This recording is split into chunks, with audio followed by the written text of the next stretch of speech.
Good afternoon. How are you? Well, Thomas Jefferson says the weather's about 84 degrees and the humidity is 47 and the wind's 5 miles an hour. And I almost feel guilty. It's so luxurious today. I mean, it's like perfect. Knock on wood. One of the things I suppose we're all trying to do is to wrap our minds around where we are and why we seem stuck with a criminal in the White House with all sorts of miscreants and bad-illed and evil people foisting upon us in what has been considered the greatest, most recent democracy on the planet. And we can't stop these crimes. How is that possible? There are a couple of thoughts I have about this. And resistance comes to mind. And there are ways to resist. And plainly, that is our only path right now. Back in the 60s, when I knew less, I still feel today that I can perceive that we are in a similar cycle. And the question when I was younger were about how does one resist? And there were really two approaches, and I don't think they've changed over time for those who have to resist, in this case, a tyrannical wannabe dictator government. And one is civil disobedience. Now, civil disobedience means that you may commit an offense, but you are willing to pay the price if you do that. But there's a perception problem with that.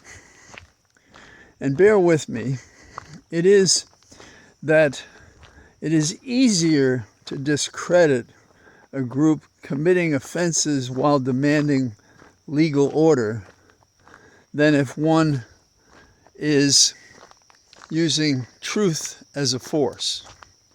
And when I was younger, and it's true to this day, and these practices are still being followed, is satyagraha, which is basically Gandhi's notion of the truth force. That is peaceful resistance with truth on your side. Now, there is a question about this, and of what heart and courage does one have if one practices what Gandhi taught, as Gandhi did it. And it is that the spectacle of how the protest is met with the violence of those who would muzzle us. And worldwide we're seeing, not just here in the States, efforts by governments to muzzle the public, to take away their voice, to compromise it. And here at home, we have seen repeated efforts of this at the First Amendment. And I just listened to, I was listening to Ari, and he was interviewing Reid from the Senate. And Reid was at a loss when Ari asked him. He was asking him other questions, don't get me wrong, but I'm picking this out because this really bothered me. What are you going to do? And Ari politely asked this a couple of times. And he didn't cross-examine him, don't get me wrong. But the sense I got, my reaction to it was, here's a man who spent his life in politics, and he's at a loss to tell us how to defend the republic. How is that possible? And we had this feeling when we were kids in the 60s, and I'm thinking 68, I suppose, was the central year. And it took years after that before we could correct the lies of our government, Republican and Democrat, to the people about what they were doing about the war and what their objective was, and that they were lying to us about numbers and figures. And only when Senator Kerry, then a returning vet from Vietnam, told us what it was really like.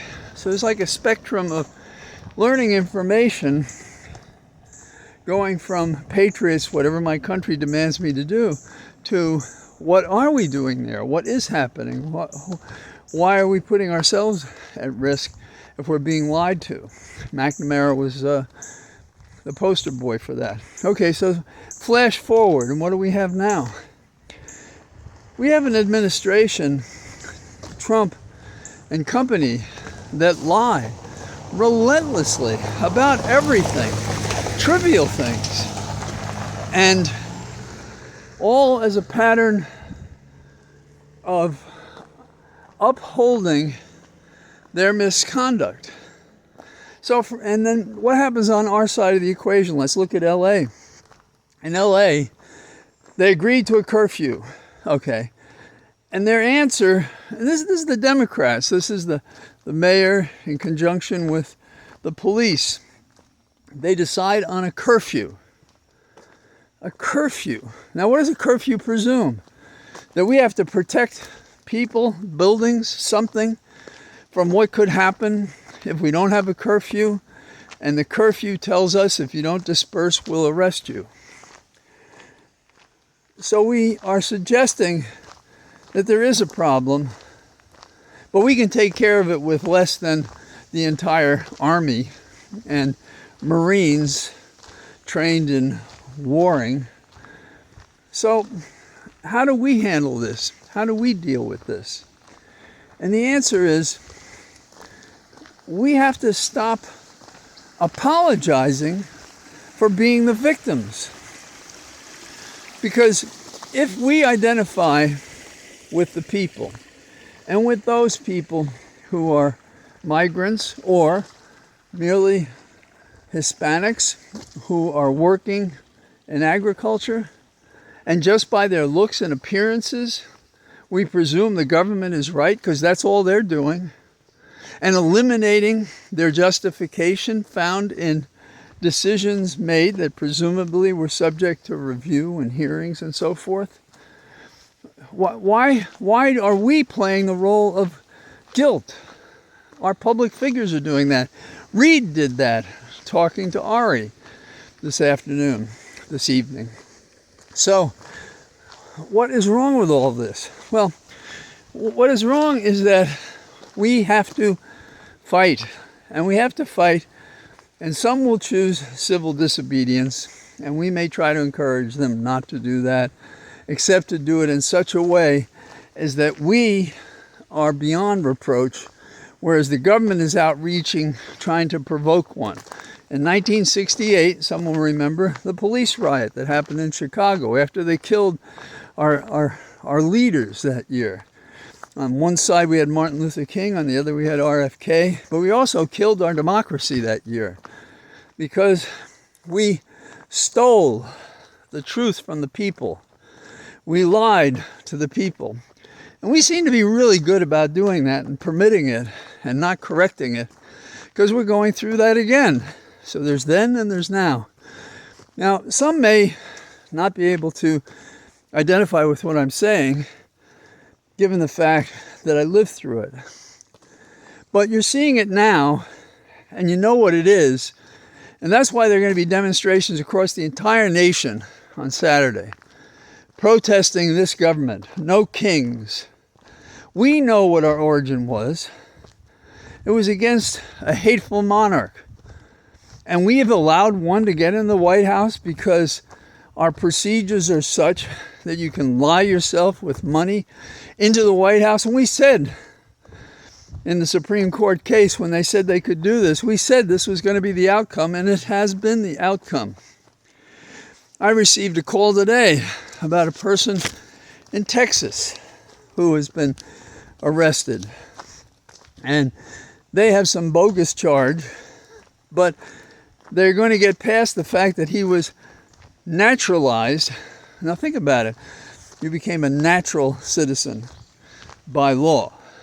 And do you know what they call it when you've committed an offense of some sort that fits a narrow group of offenses by which one can be denaturalized?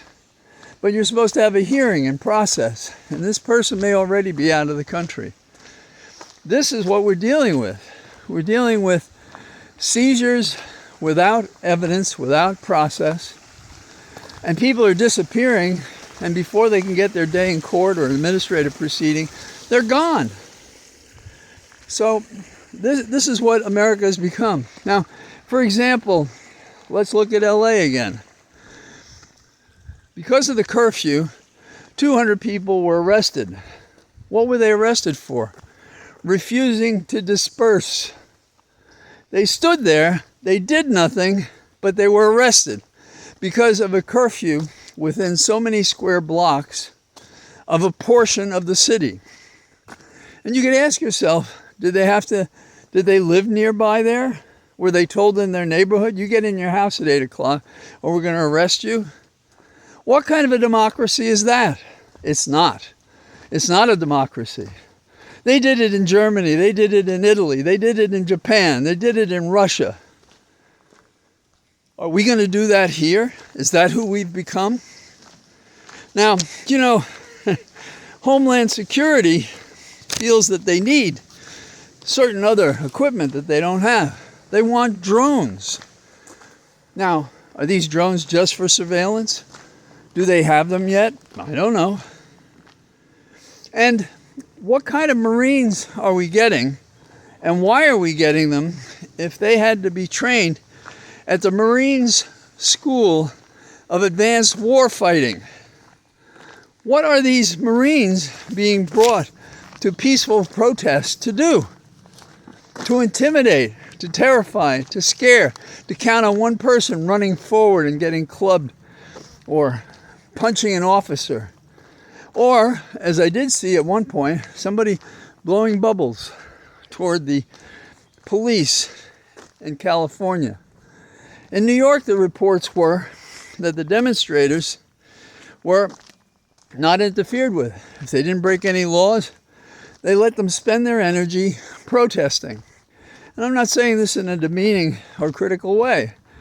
That seems to me to be a smarter way, a balanced way to recognize a First Amendment right of access to protest and to recognize there's a line. Lawful.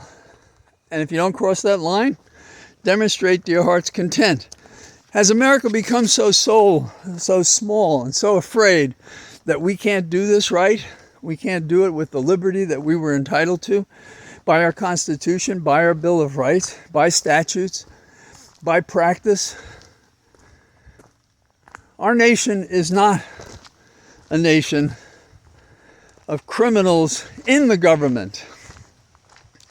They talk about the patients are running the madhouse. We got the criminals running the law house. This is not acceptable. And think about what they're doing here. The force of the greatest military might in the world, quite bigly, he might say, is lined up against day workers. People who work in the field, people who bring us our food, families that have been here for years. And we don't know if they're legal or illegal because the government doesn't care. They just want them out of the country based on profiling, which until recently was considered violations of individual rights as well. Miller, a maniac, and just saying that he's that, gets a correspondent at ABC fired, huh? Now, is that upside down? What kind of coverage can you get when a person privately on social media can't comment on the fact that Miller is a moron and a hateful person? He didn't say moron, I added that, but he did say hateful. So ABC fires a correspondent who calls out Miller for hating when Miller is busy lying because he's calling the people in LA and across the nation violent insurrectionists. So who knows violent insurrections better than Trump, who incited them on January the 6th? But hey, a statement's out there. So AG Bondi, Attorney General Bondi, she's out there saying, oh, no. These people in LA, they're hurting people. And that's different than what happened on January the 6th. What the hell world does she live in? Well, she lives in a world of deception and lying and doing everything she can. The Goebbels school of propaganda. And that's what we're dealing with. Lies every day. Remember Gandhi, tell the truth. Now, people On January the 6th, pushed out of the way, hurt, trespass, violence, large numbers of people, and then those who died afterwards because of the attacks. Newsom is out, and he's calling them out because they're talking about, maybe we should arrest the governor. Yeah, we've arrested a judge. We're prosecuting a congresswoman. This is the new law. You disagree with us, we'll put you in arms. We'll lock you up. We will ruin your career. We will intimidate everybody who thinks to talk, as is guaranteed by the First Amendment, that you may have freedom of speech, but not freedom after speech. Prosecutors are still present who know ethics and who care. Unfortunately, they resign and don't make their noise from within. In the Department of Injustice, a prosecutor resigned after they brought Garcia back to this country when they mistakenly sent him to El Salvador, admitted it, but then wouldn't take him away. And Trump himself said he could release it, but he's not doing that.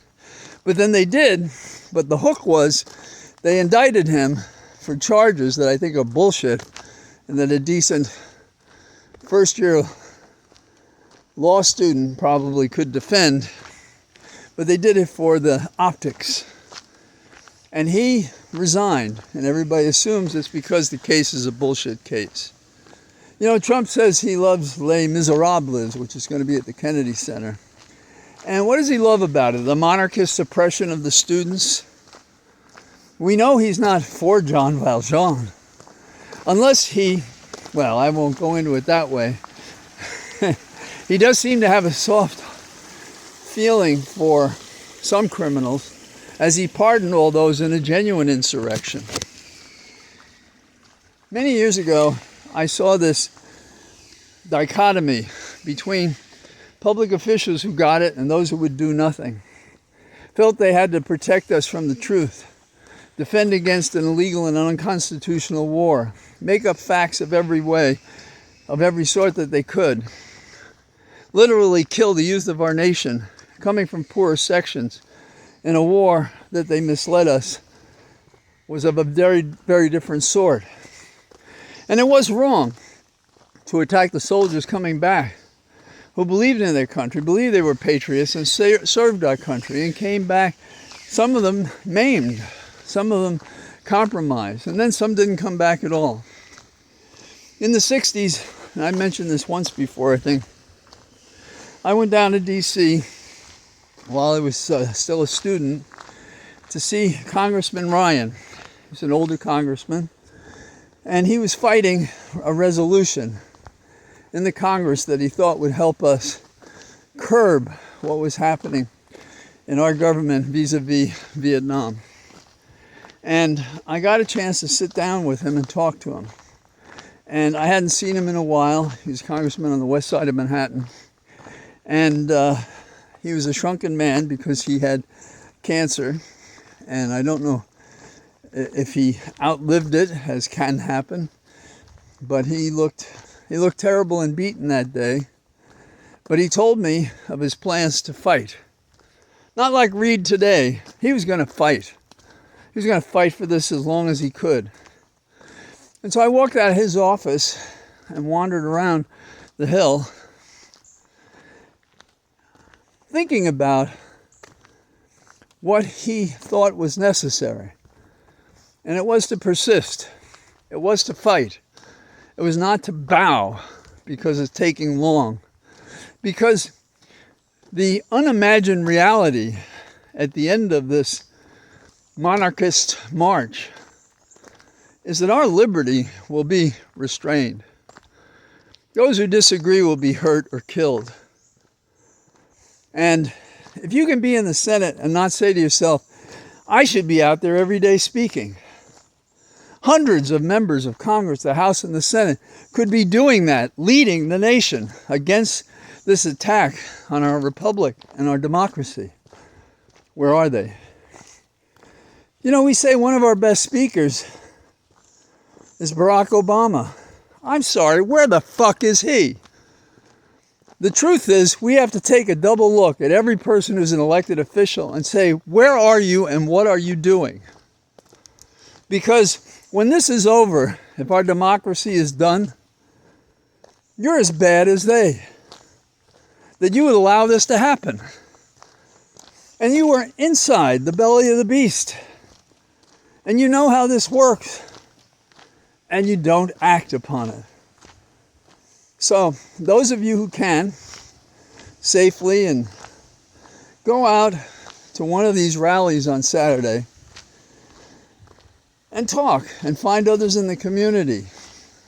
Set up your action with them.